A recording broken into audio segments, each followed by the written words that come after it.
الحمد لله رب العالمين والعاقبة للمتقين ولا عدوان إلا على الظالمين والصلاة والسلام الأتمان الأكملان على عبد الله ورسوله نبينا وإمامنا محمد وعلى آله وأصحابه ومن دعا بدعوته واقتفى أثره إلى يوم الدين. أما بعد، فأعوذ بالله من الشيطان الرجيم. وأوفوا بعهد الله إذا عاهدتم ولا تنقضوا الأيمان بعد توكيدها وقد جعلتم الله عليكم كفيلا إن الله يعلم ما تفعلون. باب ما جاء في ذمة الله وذمة نبيه صلی اللہ علیہ وسلم. اللہ کا ذمہ اور نبی کا ذمہ، اللہ کا عہد اور نبی کا عہد جو دونوں ایک ہی عہد ہے، اس کا لحاظ کرو. عہد و میثاق کو نہ توڑو، اس کا لحاظ کرو. اور اسی تعلق سے قرآن مجید کی مشہور سورہ نحل، جس کو سورۃ النعم بھی کہتے ہیں، کثرت سے اللہ نے اس میں نعمتوں کا ذکر فرمایا ہے. اس کی 91ویں آیت آپ کے سامنے پڑھی گئی. وَأَوْفُوا بِعَهْدِ اللَّهِ إِذَا عَاهَدتُّم. اللہ کے عہد و میثاق کو پورا کرو. اس میں وہ عہد بھی داخل ہے جو ہم بحیثیت مسلمان اللہ سے عہد کیے ہوئے ہیں، گواہی دیتے ہیں اشہد ان لا الہ الا اللہ واشہد ان محمد عبدہ ورسولہ. اللہ کی وحدانیت کی گواہی ہے کہ ہم تجھ کو اپنا معبود حقیقی مانتے ہیں. اس عہد کو پورا کرو، یعنی بندگی اللہ کے علاوہ کسی کے لیے کبھی بھی کسی حال میں روا نہ رکھو. گواہی دیتے ہو اشہد ان محمد عبدہ ورسولہ، محمد صلی اللہ علیہ وسلم اللہ کے بندے اور رسول ہیں. تو رسول کی حیثیت سے ان کی پیروی، ان کا حکم بجا لانا، ان کی سنت کو فالو کرنا آپ پر واجب اور فرض ہے. اس عہد کو پورا کیا. پوری شریعت اللہ کا عہد ہے.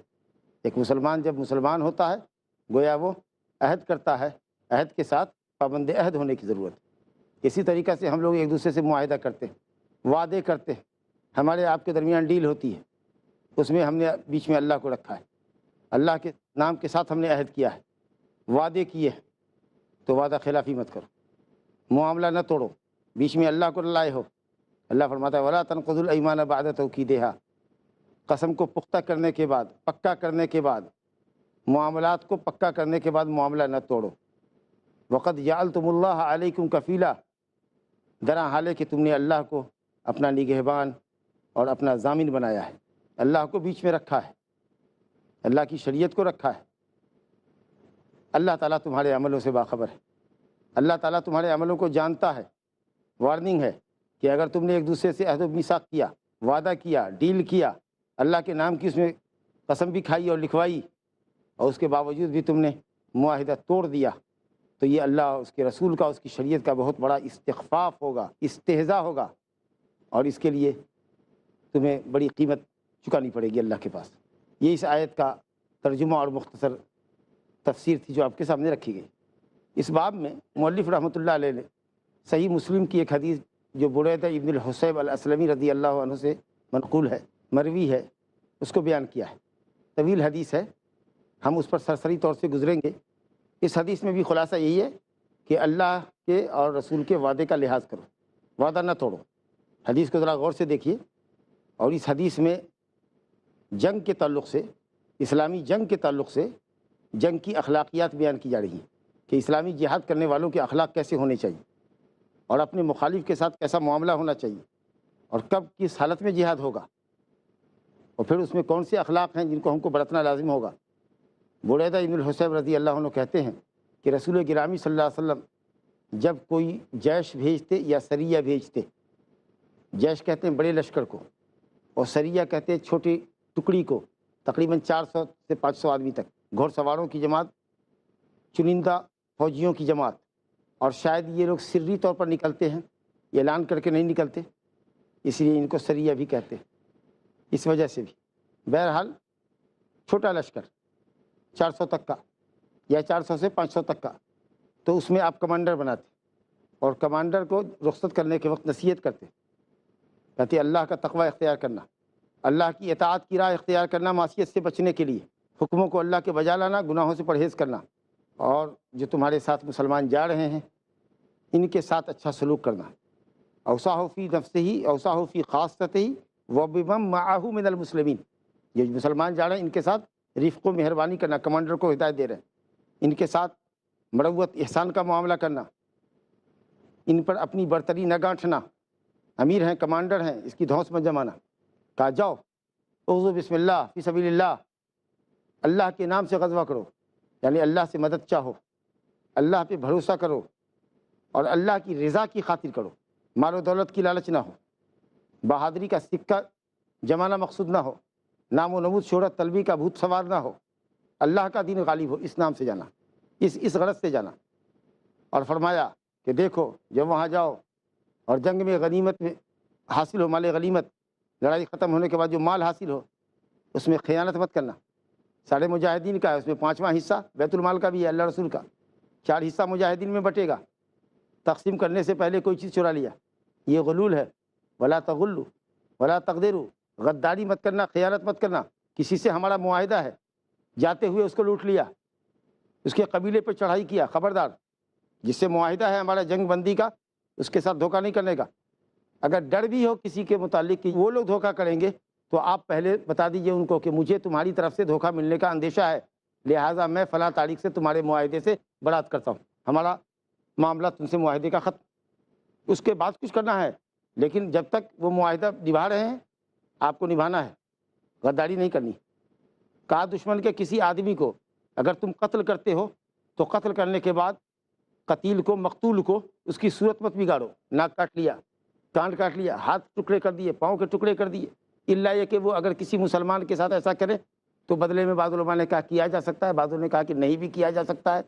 کیونکہ جس نے کیا ہے ہو سکتا ہے کہ اس کی خود فوج کے لوگ، سامنے والی جو فوج ہے دشمن کی، وہ اس عمل کو پسند نہ کرے، لیکن علماء نے کہا کہ چونکہ اس نے ایسا کیا ہے کہ دیکھو تمہارے آدمیوں کا ہم نے ٹکڑے ٹکڑے کر کے لاش کو دکھا رہا ہے، 17 ٹکڑے کر دیے میں نے، 70 ٹکڑے کر دیے، تو اگر ایسی نوبت ہے تو تم بھی کر دو، ادروائز ناک کان کاٹ کر کے صورت کو، خلقت کو مت بگاڑو۔ فرمایا ولا تقتلوا ولیدا، بچے کو مت قتل کرنا۔ دیکھو اسلام میں جنگ کی اخلاقیات، جہاد جو اسلامی جہاد ہوتا ہے، جو امیر المسلمین کے جھنڈے کے نیچے لڑا جاتا ہے، حکومت کی اجازت کے بعد ہوتا ہے، اس کی اخلاقیات دیکھیے۔ بچوں کو قتل مت کرنا، بعض روایتوں میں ہے کہ عورتوں کو قتل مت کرنا، گرجا گھر کی عبادت گزاروں کو، راہبوں کو قتل مت کرنا،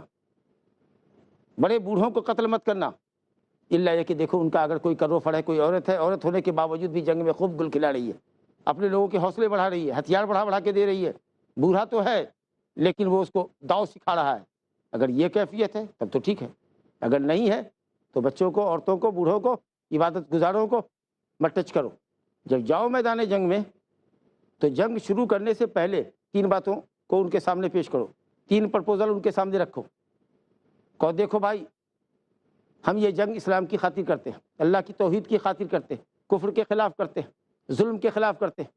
ہم تمہیں اسلام کی دعوت دیتے ہیں، آ جاؤ اسلام کی طرف۔ اگر وہ اسلام قبول کر لیں، کچھ اعتراضات پیش کریں، ان کا جواب دو، اگر وہ اسلام قبول کر لیتے ہیں الحمدللہ، فقبل منہم وکف عنہم، تم ان کے اسلام کو قبول کرو، ویلکم، ان کو اپنا بھائی بناؤ، جنگ سے رک جاؤ، اور اس کے بعد ان سے کہو کہ ماشاءاللہ آپ مسلمان ہو گئے ہیں، گاؤں دیہات میں رہتے ہیں، آپ چلیے مدینہ چلیے، اس زمانے کی بات ہے، تاکہ مسلمانوں کا بڑا اجتماع مدینہ میں ہو جائے، گاؤں گھر میں رہ کر کے آپ چونکہ نئے مسلمان ہیں، دین نہیں سیکھ سکتے، آپ چلے وہاں ہیڈ کوارٹر میں، اور جب اجتماع عظیم ہوگا مسلمانوں کا، وہاں بڑا سا جتھا ایک جگہ جمع ہو جائے گا، تو پھر ان کو مختلف محاذ پر بھیجنا بھی آسان ہوگا۔ نبی صلی اللہ علیہ وسلم نے شروعاتی دور میں ہجرت کے یہ بات فرمائی ہے کہ ان کو کہو مدینہ آ جائے، اور ان کو بتاؤ کہ اگر ہجرت کر جاؤ گے تو مہاجرین کو جو بینیفٹس ملتے ہیں، مال فے ملے گا، بغیر لڑے بھیرے بھی اگر مال آئے گا تو اس میں بھی تمہارا حصہ ہوگا، غنیمت پہ حصہ ہوگا، وہ سب تم کو ملے گا، اور اسلام کے لیے جہاد بھی کرنا ہوگا، اسلام کی نصرت و حمایت بھی کرنی ہوگی، آؤ مدینہ آؤ۔ اگر وہ کہتے نہیں ہم کو رہنے دیجیے ہمارے گاؤں میں، ہماری بستی میں رہنے دیجیے، ہمارے دیہات میں رہنے دیجیے، تو کہیں گا کہ ٹھیک ہے، تمہاری حیثیت اعراب المسلمین کی ہوگی، دیہات میں بسنے والے مسلمانوں کی ہوگی، اللہ کا حکم جاری ہوگا تم پر، جو شریعت کا قانون ہے وہ فالو کرنا ہوگا، نماز پڑھنا ہوگی، زکوٰۃ دینا ہوگی، روزہ رکھنا ہوگا، اسلام کے قوانین اور احکام کو برتنا ہوگا۔ کہا بالکل پڑھتے ہیں۔ کہا دیکھو غنیمت میں کچھ نہیں ملے گا جب تک کہ تم جہاد میں ہمارے ساتھ شریک نہیں ہوگے، کیونکہ تم جا نہیں رہے ہو مدینہ، اپنے گھر میں رہ رہے ہو، تو جو دشمنوں سے مال آئے گا اس میں تمہارا کوئی حصہ نہیں ہوگا الا یہ کہ تم جہاد میں شریک ہو۔ بہت اچھی بات ہے، یہ ایک پرپوزل ہوا۔ اگر وہ کہتے نہیں ہم اسلام قبول نہیں کرتے تو ان کو کہو ٹھیک ہے تو آپ جزیہ دو، ٹیکس دو، یہاں اسلام کا قانون لگے گا، تم ایک باعزت شہری کی حیثیت سے رہو گے، تمہارے جان اور مال کی حفاظت اسلامی حکومت یہاں کرے گی، تم ٹھیک ہے اپنے دین پر رہو، لیکن تم کو ٹیکس دینا ہوگا۔ اس کو کہتے ہیں جزیہ۔ اب یہ جزیہ کا قانون جو اسلام میں ہے اس کی کیا مقدار ہوگی، اہل علم نے اختلاف کیا ہے۔ بعض علماء نے کہا کہ 4 دینار اور چاندی کے سکے میں 40 درہم، یہ امام مالک رحمۃ اللہ علیہ کا قول ہے۔ امام شافعی رحمۃ اللہ علیہ کہتے ہیں کہ مالدار ہو یا غریب 1 دینار۔ امام ابو حنیفہ رحمۃ اللہ علیہ اور امام احمد رحمۃ اللہ علیہ فرماتے ہیں کہ مالدار سے 48 درہم، اور غالباً 1 درہم 3 گرام چاندی کا ہوتا ہے، تو 48 درہم یہ سالانہ جزیہ ہے، یا حاکم وقت جیسا بھی مقرر کرے۔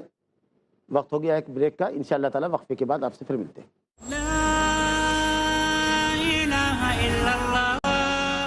السلام علیکم ورحمۃ اللہ۔ وقفے سے قبل ہم آپ سے عرض کر رہے تھے کہ اسلام نے دوسرا پرپوزل غیر مسلموں کے سامنے یہ رکھا، جن سے مجاہدین میدان میں آگے ہیں جہاد کرنے، اگر وہ اسلام نہیں قبول کرتے تو دوسری تجویز یہ ہے کہ آپ جزیہ دو۔ یہ جزیہ آپ کے جان مال کی حفاظت کے نتیجے میں، اسلام کی قیمت نہیں ہے، ہم زور زبردستی آپ کو مسلمان نہیں بناتے، مگر قانون یہاں اسلامی ہوگا، آپ اپنے مذہب پر قائم رہو گے، آپ کو ٹیکس دینا ہوگا۔ وہ ٹیکس جیسے بھی بادشاہ مقرر کرے، ماہانہ مقرر کرے، 6 ماہی مقرر کرے، 3 مہینے کا مقرر کرے، سالانہ کرے، یہ حاکم وقفے کے اوپر معاملہ ہے۔ جزیے کی مقدار میں علماء کا اختلاف ہے، بعض علماء نے کہا کہ آمدنی کے حساب سے کرے، بعض نے کہا کہ ایک مقرر رقم ہو جائے گی، لیکن یہ جزیہ کا قانون بھی آزاد بالغ عاقل کمانے والے مردوں سے لگے گی، جو ان میں بوڑھے ہوں گے غیر مسلمین میں، جو عورتیں ہوں گی، جو بچے ہوں گے، جو اپاہج ہوں گے، ان سے کوئی ٹیکس نہیں۔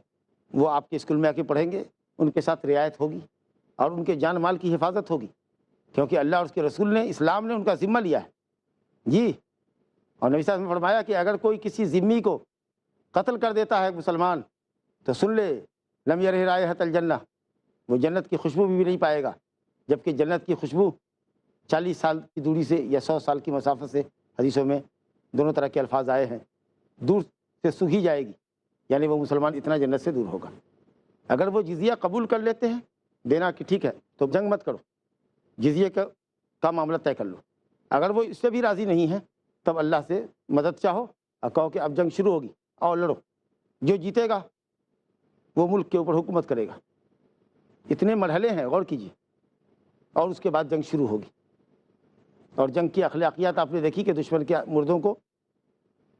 قتل کرنے کے بعد ان کے مسئلے نہیں کرنے، اور ان کی عورتوں کو، بچوں کو، بوڑھوں کو، عبادت گزاروں کو چھونا نہیں ہے۔ چلو قتال ہوئی، اگر دشمن تمہارے قلعہ بند ہو گئے، اب تم نے ان کے قلعہ کا محاصرہ کر لیا، اب وہ یہ کہہ رہے ہیں کہ ہم کو پناہ دو، اللہ اور اس کے رسول کے عہد میں ہم کو لاؤ، اللہ اور اس کے رسول کے عہد میں لاؤ، یعنی ہم سے وعدہ کرو، تو نبی صاحب فرما رہے ہیں کمانڈر کو کہ نہیں، اللہ اور اس کے رسول کا عہد مت دینا، یہ دونوں عہد ایک ہی ہے، اللہ اور اس کے رسول کا عہد مت دینا، وعدہ پیمان ایسا مت کرنا، معاہدہ ایسا مت کرنا۔ ان کو قلعہ میں بند ہے، سرنڈر کرنا چاہتے ہیں، تو ان کو کہو کہ نہیں، کمانڈر کو کہا جا رہا ہے کہ تم اپنے ساتھیوں کے مشورے سے جو چیز مناسب سمجھتے ہو وہ بات رکھو، شرط رکھو کہ سرنڈر کرنے کی کیا شرط ہوگی، کس بات پہ سرنڈر کر رہے ہو، جزیہ ٹیکس دو گے؟ ہاں، نہیں، خراج دو گے؟ کیا دو گے؟ کتنی رقم دو گے؟ یہ سب اپنے طور پر طے کرو، کیونکہ ہو سکتا ہے کہ تم بعد میں مناسب سمجھو کہ اپنے عہد کو توڑ دیں، تو یہ بات ہلکی ہوگی اس بات کے مقابلے میں کہ اللہ اور اس کے رسول کا عہد و پیمان تم نے دیا تھا اور اس کے بعد اللہ کے عہد کو توڑ دیا، تو اس میں اللہ کے نام کی عظمت پامال ہوگی۔ تمہارا اپنا معاملہ تھا، کہا نہیں بھائی دیکھو ہم تم سے یہ شرط کرتے ہیں، ہم اللہ کی قسم کھا کر کے نہیں کہہ رہے تم سے، ہم اپنے طور پر یہ مناسب سمجھتے ہیں کہ تم سے یہ معاملہ کریں، اگر منظور ہے تو ٹھیک، نہیں اس میں یہ چیز بھاری پڑے گی، اس کو ہٹا دیجیے، گفتگو شنید ہوگی، بات چیت ہوگی دونوں طرف سے، کوئی ایک معاملہ طے کر لو۔ اگر وہ یہ کہیں کہ نہیں ہم اترتے ہیں، ہم کو اترنے دو، اللہ کا جو فیصلہ ہوگا وہ ہم مان لیں گے، اللہ کے فیصلے کے مطابق، تم نے مان لیا، تم چاہتے تھے کہ نہیں یوں ہونا چاہیے، اللہ تعالیٰ کا فیصلہ کچھ اور ہو، اللہ کا فیصلہ ہو سکتا ہے کہ تم جو فیصلہ کر رہے ہو وہ اللہ کے فیصلے ٹیلی نہ کرے، کہو دیکھو ہم اس وقت جو فیصلہ کر رہے ہیں بحیثیت کمانڈر کے، وہ ہم منظور ہے تو آؤ. یہ سب اللہ کے نام کی عظمت کو بچانے کے لیے.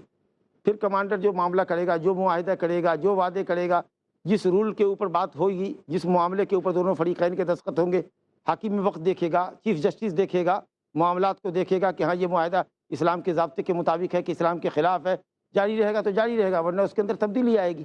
لیکن تم نے اللہ کے نام سے ایک معاہدہ کیا، وعدہ کیا، کڑی قسمیں کھائی، ہو سکتا ہے کہ کوئی چیز خلاف قانون تم نے معاہدے میں طے کر لی ہے، ظاہر ہے کہ اسلام تو اس کو روا نہیں رکھے گا. تو اس وقت کے حالات کے مطابق کمانڈر اپنے ساتھیوں کے مشورے سے جو چیز بہتر سمجھے اس پر معاملہ کر لے، پھر بعد میں دیکھیں گے اللہ کا حکم کیا ہوتا ہے اور معاملہ میں کیا تبدیلی آتی ہے. یہ پوری حدیث بریدہ ابن الحصیب رضی اللہ عنہ کی موجود ہے کہ اگر وہ اللہ اور اس کے رسول سے کیا عہد و پیمان تم سے چاہیں، تم اپنے عہد و پیمان میں ان کو اتارو، اللہ کا پیمان عہد و پیمان نہ دو. اگر وہ اللہ کے حکم پر اترنا چاہتے ہیں کہ اللہ کا جو حکم ہوگا ہم اس کو فالو کریں گے، ابھی ہم کو چھوڑ دو، نہیں، ابھی جو فیصلہ تم کر رہے ہو اس فیصلے پر ان کو سرنڈر کراؤ، بعد میں اللہ رسول کا جو فیصلہ ہوگا، شریعت کا جو فیصلہ ہوگا وہ بعد میں تو امپلیمنٹ ہوگا. لیکن اس وقت اگر وہ قلعے سے اترنے کے لیے فیصلہ کر رہے ہیں تو تم جو فیصلہ چاہتے ہو اپنے فیصلے کو رکھو، اس وقت اللہ اور اس کے رسول کو بیچ میں مت لاؤ. ہو سکتا ہے کہ تم جو بات کرو گے وہ اللہ اور اس کے رسول کو بعد میں منظور نہیں ہوگی یا شریعت کے قوانین سے ٹکرا جائے گی. تو بجائے اس کے کہ تم اللہ کے نام سے عہد و پیمان ان سے کرو، پیمان اپنے طور پر کرو کہ نہیں بھائی ہم جو سمجھ رہے ہیں وہ کر رہے ہیں، تم کو پسند ہے تو بولو، نہیں تو ہم جنگ کریں گے، ہم چڑھیں گے تمہارے قلعے میں یا ناکہ بندی کر دیں گے یہاں تک کہ تم اپنے آپ کو ہمارے حوالے کر دو.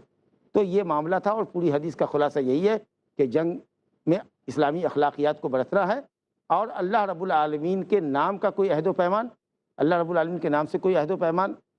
فریق ثانی سے، فریق مخالف سے نہیں کرنا ہے، تاکہ اللہ کے نام کی عظمت باقی رہے، اس کا عہد باقی رہے، اس کا ذمہ باقی رہے. وباللہ تعالیٰ توفیق. یہاں ہم رکتے ہیں آپ سے سوال و جواب کے لیے، اگر وقت بچا ہے تو انشاءاللہ تعالیٰ ہم آپ کے ساتھ. السلام علیکم. وعلیکم السلام ورحمۃ اللہ. جیسا کہ فوج ایک دوسرے سے ٹکراتی، ایک دوسرے سے لڑتی ہے تو اسے جہاد کہا جاتا ہے، لیکن آج کل کے دور میں ایک ملک دوسرے ملک پہ ہوائی جہاز سے حملہ کرتا ہے، میزائل پھینکتا ہے، تو اس سے عام عوام ہے وہ ماری جاتی ہے، بچے ہیں، بوڑھے ہیں،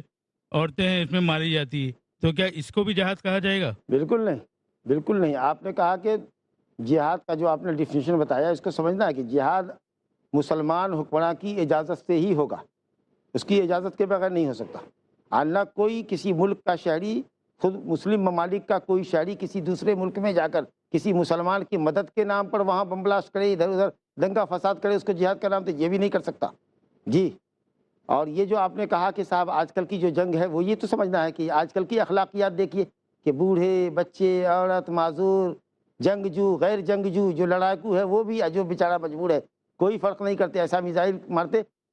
قصوروار بے قصوروار سب چلے جاتے. اسلام کی اخلاقیات نہیں ہیں، جو مجرم ہیں انہی کے ساتھ کرنا چاہیے. جی السلام علیکم. وعلیکم السلام ورحمۃ اللہ. جی جھوٹی قسم کھا کر سامان بیچنا منع ہے، لیکن ایک بیپاری آدمی 100 روپے کا سامان 1000 روپے میں بیچتا ہے، یہ کیا صحیح ہے؟ اور ایک ہی سامان، ایک ہی ریٹ کا سامان 5 کسٹمر کو 5 ریٹ میں بیچ رہا ہے، کسی کو 100 میں تو کسی کو 200 میں تو کسی کو 500 میں، ایسا یہ کیا صحیح ہے؟ آپ کے سوال کا دو جز ہے. جھوٹی قسم کھا کے بیپار کرنا جائز ہے تو آپ سمجھ لیجئے کہ جھوٹی قسم کھا کر کے 100 روپے کا سامان. جی نہیں، قسم کھا کے نہیں، یہی صحیح. اچھا، بنا قسم میں ایک ایک کسٹمر کو ایک ایک ریٹ میں بیچ رہا ہے. اگر ایسا کر رہا ہے تو 10 روپے کا سامان 100 روپے میں بیچ سکتا ہے، 100 روپے کا سامان 1000 روپے میں بیچ سکتا ہے. جس رقم کے اوپر دونوں فریق راضی ہو جائیں، بیچنے والا، خریدنے والا، جس رقم پر راضی ہو جائے، ہم نے کہا 1000 میں بیچیں گے، اگر آپ اس کو 1000 لینے پر راضی ہیں تو معاملہ ہمارے درمیان ہو جائے گا. ہم نے ایک آدمی کو 1000 میں دیا، دوسرا آیا 900 میں دیا، تیسرے کو 800 میں دیا، مال میرا ہے، ہم نے مختلف قیمت بھی رکھی ہے، یہ بھی ہمارے لیے جائز ہے. کچھ لمٹ نہیں ہے، جو پروفٹ کا لمٹ کچھ نہیں اسلام میں. اسلام میں پروفٹ کا کوئی لمٹ نہیں ہے، ہمارے بائر اور پرچیزر کی اتفاق پر معاملہ ہوتا ہے. لیکن میں نے عرض کیا اپنے کسی درس میں کہ اگر ایسی بات ہو کہ آدمی منہ مانگا ریٹ لیتا ہے، بیوپار میں گھاٹا کھائے گا، لوگوں کو معلوم ہو جائے گا کہ یہی سامان دوسری جگہ 100 روپے میں ملتا ہے، اس نے 1000 روپے میں بیچا ہے، تو اس کی دکانداری پہ فرق پڑے گا. یا اگر اس طریقہ سے لوگ منمانی کرتے ہیں تو حکومت کو بھی یہ اختیار ہوتا ہے کہ وہ ریٹ متعین کرے تاکہ منافع کی ایک رقم رکھے. ویسے بہتر یہ ہے کہ حکومت اس کے اندر انٹرفیئر نہ کرے، بیوپاری جو منافع چاہے اس کو لینا چاہیے، لیکن منافع معقول ہونا چاہیے. لیکن اگر کوئی 100 روپے کے سامان کو 1000 روپے میں ہی بیچتا ہے اور خریدار اس کو لینے پہ راضی ہے تو اسلام میں جائز ہے. جی شکریہ. السلام علیکم.